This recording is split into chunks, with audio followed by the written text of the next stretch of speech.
The Button Box. Lifting the Lid on Women's Lives. Written by Lynn Knight. Read by Patience Tomlinson. The moral right of the author has been asserted. Preface. Family buttons and vintage finds.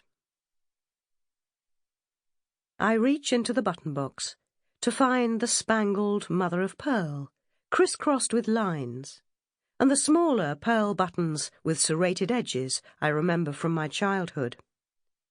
Here, too, are workaday reds, blues and greens, flats, domes and globes, diminutive glass flowers and glinting diamantes. I used to love the rattle and whoosh of my grandma's buttons as they scattered from their Quality Street tin, but the tin has done its duty. My own button box is a Victorian writing case with zigzag bands of marquetry and inlaid mother of pearl.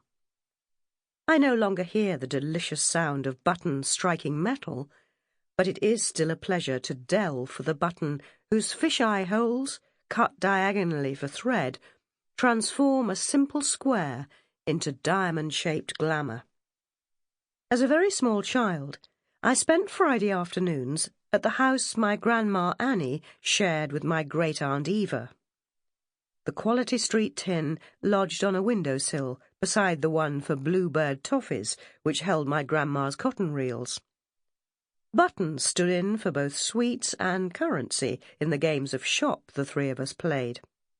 Their kitchen steps were my counter, askew in the pantry doorway. These afternoons also meant Jacobean print curtains, lemon-scented geraniums, and a stained-glass bureau whose individual panes I could trace with my fingertips.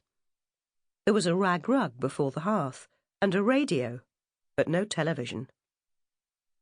When my mum came to collect me, straight from town, in her nail polish and belted trench coat, she brought the 1960s into their sitting room. My grandma's buttons reached back into the past with metal-shanked beauties from the 19th century, and came forward into my childhood with the pale blue water-lily buttons and ladybirds she stitched onto the clothes she made for me. These buttons now sit among others I have amassed, and some of my mother's too. She, having a mother who at one time sewed for a living, has made it her business to do as little sewing as possible. I cannot see their buttons without conjuring up the garments they fastened. The eye-popping turquoise buttons from my mum's 60s suit, so very different in their message from the jet buttons of yesteryear. And the jet buttons themselves, different again from one another, whether fastening ankle-length Edwardian coats that just about swished clear of grimy pavements, or twinkling in a suggestion of upholstered, prickly bodices, stiff with beads. I can hardly grasp the tiny buttons that fastened 1920s shoes. No wonder my great-aunt Eva's handbags from that time always held a button-hook. Octagonal buttons recall a trim jacket of hers from the 1940s, that era of morale-boosting suits. A silk-covered button comes from the Chinese-style jacket my mum wore in the late 1950s while expecting me. A Times leader rightly described button boxes as an epitome of family history. My Grandma Annie was born in 1892, the decade of the New Woman. Times were changing, and this working-class girl was photographed standing proudly with the bicycle that took her to grammar school.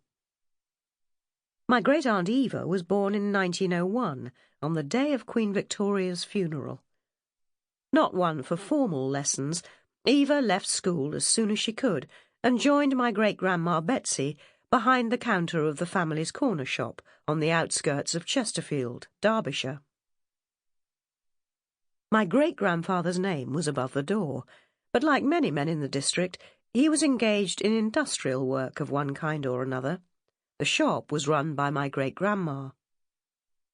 This small shop served a straggle of terraced houses with basic foodstuffs, animal feed and occasional fripperies.